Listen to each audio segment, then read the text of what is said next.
నమస్తే, నేను Keshav. Welcome to Suman TV. అమెరికాలో సెటిల్ అవ్వాలనే కోరిక, అలానే అమెరికాలో ఉద్యోగం చేయాలనే కోరిక ఇప్పుడు పెద్ద గుదిబండగా మారిపోబోతుంది అనేటువంటి సంకేతాలు వరుసగా వస్తూనే ఉన్నాయి.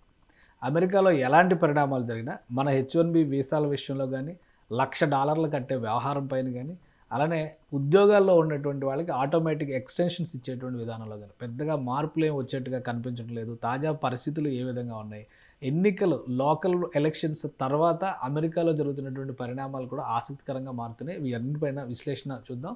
మనతో పాటు అమెరికా నుంచి లైవ్లో జాయిన్ అయ్యారు భూమిరెడ్డి శ్రీనివాసరెడ్డి గారు, అలానే లీగల్ ఎక్స్పర్ట్ అక్కడ. శ్రీనివాసరెడ్డి గారు నమస్తే. నమస్తే సార్. ఇప్పుడు జరుగుతున్నటువంటి పరిణామాలు, ఎన్నికలు, రాజకీయాలు ఇవన్నీ మనం పక్కన పెట్టేస్తే ఉద్యోగాలకు సంబంధించి, ముఖ్యంగా H1Bకి సంబంధించి $1,00,000 నిబంధన అది ఇంకా అలానే ఉంది, తరలిపోలేదు, ఎటువంటి మినహాయింపులు ఇవ్వలేదు అని చెప్తున్నారు. ఏంటి ప్రస్తుత పరిస్థితి? సార్ ప్రస్తుతానికైతే అంటే నేను కూడా ఎక్స్పెక్ట్ చేశాను సార్, కోర్ట్స్ ఏమన్నా దీన్ని స్టాప్ చేస్తాయని. అండ్ ఇంకా కోర్ట్స్ దాని గురించి హియరింగ్ కానీ లేకపోతే దాని గురించి ఇంజెక్షన్ కానీ ఎక్కడ ఇవ్వలేదు. ప్రస్తుతానికైతే యాజ్ యూజువల్ గా 100K అని అయితే అలానే ఉంది. అంటే ప్రస్తుతం మనం ఎక్కడ భయపడాల్సిన అవసరం లేదు. అక్కడ క్లియర్ గా రూల్స్ అనేది చెప్పడం జరిగింది సార్. September 21, 2025 కన్నా ముందు ఎవరు అప్లై చేసి ఉంటారో వాళ్ళకి ఎవరికే కానీ 100K వర్తించదు. అలానే ఈ కంట్రీలో ఎవరైనా కానీ F1 మీద కానీ లేకపోతే వివిధ వీసా స్టేటస్ లో ఉన్న వాళ్ళకు కానీ ఈ 100K వర్తించదని అయితే వాళ్ళకి క్లియర్ గా చెప్పడం జరిగింది సార్. ఏంటంటే నెక్స్ట్ ఇయర్ నుండి ఎవరెవరు బయట నుండి వస్తున్నారో వాళ్ళకి ఒకటి ఇది అప్లికబుల్, అంతకు మించి వేరేది ఏది లేదు అని చెప్పడం జరిగింది. సో దానికి మనం ఇప్పుడు వారి ప్రస్తుతానికైతే ఏమైతే ఆలోచించిన అవసరం లేదు సార్. కానీ ఇక్కడ ఇంకొకటి ఏమిటంటే కన్సర్న్ అంతా నాకు, ఇక్కడ మనము కొన్ని రోజులు ఎప్పుడైనా అవుట్ ఆఫ్ స్టేటస్ జరుగుతుంటాయి సార్. అంటే మనకు ఉద్యోగాలు పోయినప్పుడు కానీ లేకపోతే కొన్ని ఒక చిన్న చిన్న మిస్టేక్స్ చేయడం వల్ల ఈ వీసా ఇమిగ్రేషన్స్ ఆ టైంలో అప్పుడు అన్లాఫుల్ స్టేటస్ అక్యూర్ అయిపోతుంది. ఆ అన్లాఫుల్ డేస్ 1-2 రోజులు ఉన్నా కానీ మనకు కౌన్సిలేట్ ప్రాసెసింగ్ కి పంపించేస్తారు, మన వీసా అప్రూవల్ తీసుకొని రండి అని.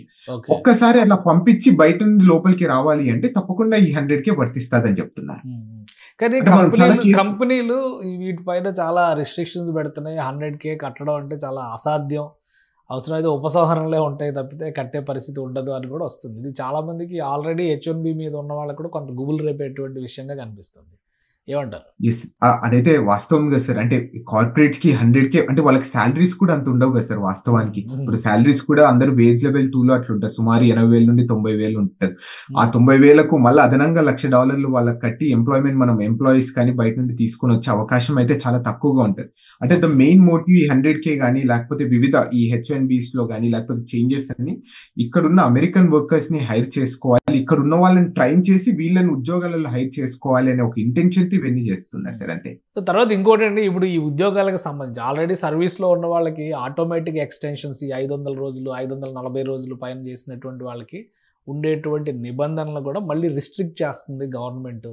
కాబట్టి మళ్ళీ కొత్త సమస్యలు వస్తాయి అంటున్నారు. ఏంటి అసలు ఈ నిబంధన ఏంటి, దీనివల్ల కలిగేటువంటి నష్టాలు ఏంటి? సార్ యూజువల్ గా సింపుల్ గా అందరికి అర్థమయ్యేటట్టు చెప్పాలంటే, అంటే చాలా సినిమాలలో కూడా చాలా కామెడీగా మాట్లాడుతుంటారు సార్.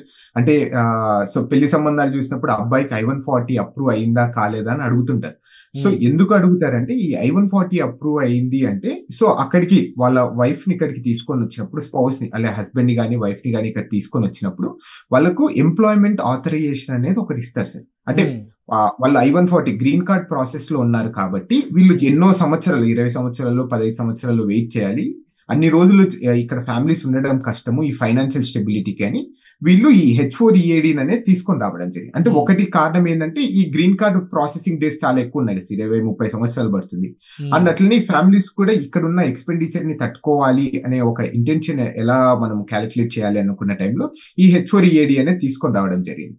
ఇది మనం చూసుకుంటే 2016 నుండి ఈ నార్మల్ ఈ నిబంధన అనేది ఉంది సార్. అంటే ఒబామా టైంలో ఈ H4EAD ని తీసుకొని రావడం జరిగింది. సో వచ్చిన తర్వాత ఇక్కడ ఏమైతుందంటే 2016 నుండి ఈ ఆటోమేటిక్ ఎక్స్టెన్షన్ అనే ఒక రూల్ ని స్టార్ట్ చేశారు. సింపుల్ గా ఎలా చెప్పాలంటే, అప్పుడున్న USCIS ఇప్పుడు నార్మల్ గా మనం H4EAD కి అప్లై చేసినప్పుడు వాళ్ళు యాక్సెప్ట్ చేయాలి కదా sir normal employment authorisation. So చేయాలనుకున్నప్పుడు వాళ్ళ దగ్గర సరిగ్గా వర్క్ ఫోర్స్ అనేది ఉండేది కాదు. అంటే 2016 ఆ రోజు ఉన్న టెక్నాలజీ కానీ వర్క్ ఫోర్స్ కానీ ఓకే, ఎక్కువ బ్యాక్లాగ్స్ అనేది ఉంటుంటాయి. అంటే ఎక్కువ మందికి అప్రూవ్ కాలేకపోవడము, సుమారు ఒక 4-5 వేల మందికి నెలకు అప్రూవ్ కాకోకుండా బ్యాక్లాగ్స్ అనేది వచ్చినప్పుడు వాళ్ళు సరేలేండి ఈ వాళ్ళు వీళ్ళని ఎందుకు ఇబ్బంది పెట్టడం అని 2016 ఒక చిన్న పాలసీ తీసుకొని రావడం జరిగింది. ఒక 180 రోజులు వీళ్ళకు ఆటోమేటిక్ గా ఎక్స్టెన్షన్ ఇద్దాము, వీళ్ళు జస్ట్ అప్లై చేస్తే చాలు, వీళ్ళు 180 రోజులు పని చేసుకోవచ్చు అని. అండ్ నెక్స్ట్ సుమారు అట్లనే అదే 2022లో కోవిడ్ రావడం వల్ల మళ్ళీ 540 days కి ఎక్స్టెన్షన్ చేయడం జరిగింది. కానీ ఇప్పుడు సో ప్రస్తుతం ఎగ్జిక్యూటివ్ పవర్ ఏం చేసిందంటే సార్, అంటే ప్రెసిడెంట్ ట్రంప్ గారు ఏం చేశారంటే, so he remove it 540 days, అంటే ఆటోమేటిక్ గా 540 రోజులు జరిగే ఎక్స్టెన్షన్ రిమూవ్ చేసేసారు. అంటే దీని మీనింగ్ ఏంటంటే సింపుల్ గా మనది ఈ రోజు ఎక్స్పైరీ అయిపోయింది అనుకో, రేపు నుండి మనం వర్క్ చేయడం ఆపేయాలి. మనం ఒకవేళ వర్క్ చేస్తే మాత్రం అన్ఆథరైజ్డ్ డేస్, అన్లాఫుల్ వర్క్ గా పరిగణించి మన వీసా గానీ రివోక్ చేసే అవకాశం ఉంటుంది. ఇది అక్టోబర్ 30వ తారీఖు తర్వాత ఒక డెడ్ లైన్ ఏదో పెట్టారు. అక్టోబర్ 30 తర్వాత ఆ ముందర అప్లై చేసిన వాళ్ళకి కొంత వెసులుబాటు ఉంటుంది. ఆ తర్వాత పెట్టినా కానీ మీరు చెప్పినట్టుగా ఇంకా అన్లాఫుల్ అయిపోతారు వీళ్ళు అని చెప్పిన. ఏంటి అది నిజమేనా ఆ కండిషన్?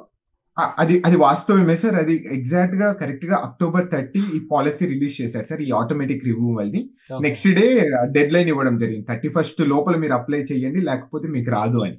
అంటే ఈ ఆటోమేటిక్ ఎక్స్టెన్షన్ అంటే దీని ఇంటెన్షన్ సింపుల్ గా ఒకటే చెప్తాను సార్. అంటే ఏదైనా కానీ ఒక పాలసీ అనేది క్రియేట్ చేసినప్పుడు ఆ సందర్భాలకు అనుగుణంగా వీళ్ళు చేంజ్ చేసుకోవచ్చు. అంటే ఎక్కడే కానీ వీళ్ళకి రెస్ట్రిక్షన్స్, అంటే రాజ్యాంగంలో కానీ లేకపోతే ఈ అడ్మినిస్ట్రేటివ్ ప్రాసెస్ కావాలి లేకపోతే చట్టసభల్లో పెట్టాలి అనేది ఎక్కడా ఉండదు. ఈ పాలసీ డెసిషన్స్ అన్ని డైరెక్ట్ గా వాళ్ళు ఎప్పుడు కావాలని అనుకుంటే అప్పుడు రిమూవ్ చేసేసి నార్మల్ రూల్ కి తీసుకొని వచ్చే అవకాశం ఉంటుంది సార్.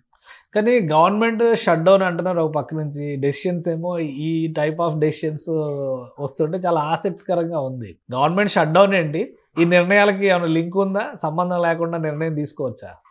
సంబంధం కంప్లీట్ గా డిఫరెంట్ సార్. అంటే ఇక్కడ యుఎస్సిఎస్ ఈ వీసాస్ అనేది కంప్లీట్ గా మనం డబ్బులు కట్టే ఫండ్ తో ఆ డిపార్ట్మెంట్ నడుస్తుంటాయి సార్. అంటే నేను ఒక ఫీజు అనేది కట్టింటాను, ఒక $2,000.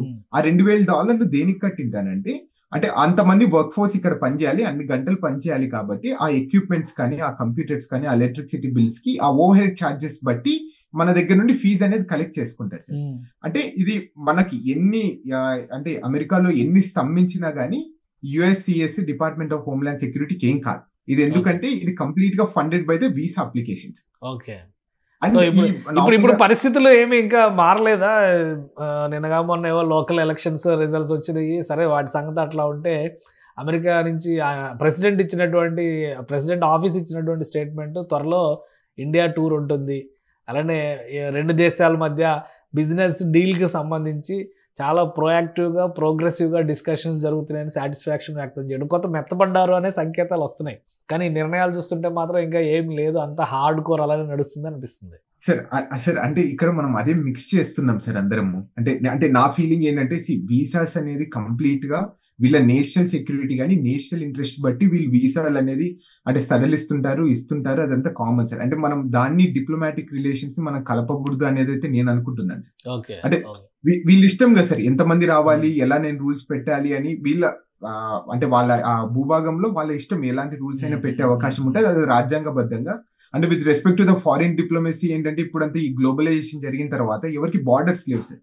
అంటే ఎక్కడో ఒక జరిగిన సంఘటన, అంటే ఇప్పుడు ఫర్ ఎగ్జాంపుల్ ఇప్పుడు 2008లో ఇక్కడ ఈ ఫైనాన్షియల్ బ్రేక్ డౌన్ జరిగినప్పుడు మనకి ఇండియాలో ఎఫెక్ట్ వచ్చింది. అంటే అలాంటి సిచ్యువేషన్స్ ఉన్నాయి. అందుకే అఫ్ కోర్స్ గా అంటే ఇలాంటి రెస్ట్రిక్షన్స్ పెట్టడం వల్ల ఏమైనా ఫ్రీ ట్రేడ్ అనేది ఏమైనా ఇబ్బంది జరుగుతుందా ఫ్యూచర్ లో అనేది ఒక ఇంటెన్షన్ కూడా తప్పకుండా వీళ్ళు ఆలోచిస్తారు. కాబట్టి అంటే మేబీ ఇవన్నీ షార్ట్ టైమ్ ఆఫ్ పీరియడ్ కి అనుకుంటున్నాను సార్ నేనైతే ఏదైనా కానీ. రైట్, థ్యాంక్ యూ శ్రీనివాస్ గారు ఈ విశ్లేషణ అందించినందుకు. ఇది అమెరికాలో జరుగుతున్నటువంటి పరిణామాలు, మరియు ముఖ్యంగా వీసా మ్యాటర్స్లో తీసుకుంటున్నటువంటి నిర్ణయాలు మాత్రం డిప్లొమసీతో సంబంధం లేకుండా తీసుకునే నిర్ణయాలుగా చూడాలని శ్రీనివాస్ రెడ్డి గారు చెప్తున్నారు. అలానే అమెరికాలో $1,00,000 చెల్లింపు H-1B వీసాకి సంబంధించి ఇంకా ఎలాంటి ఉపశమనం రాలేదు.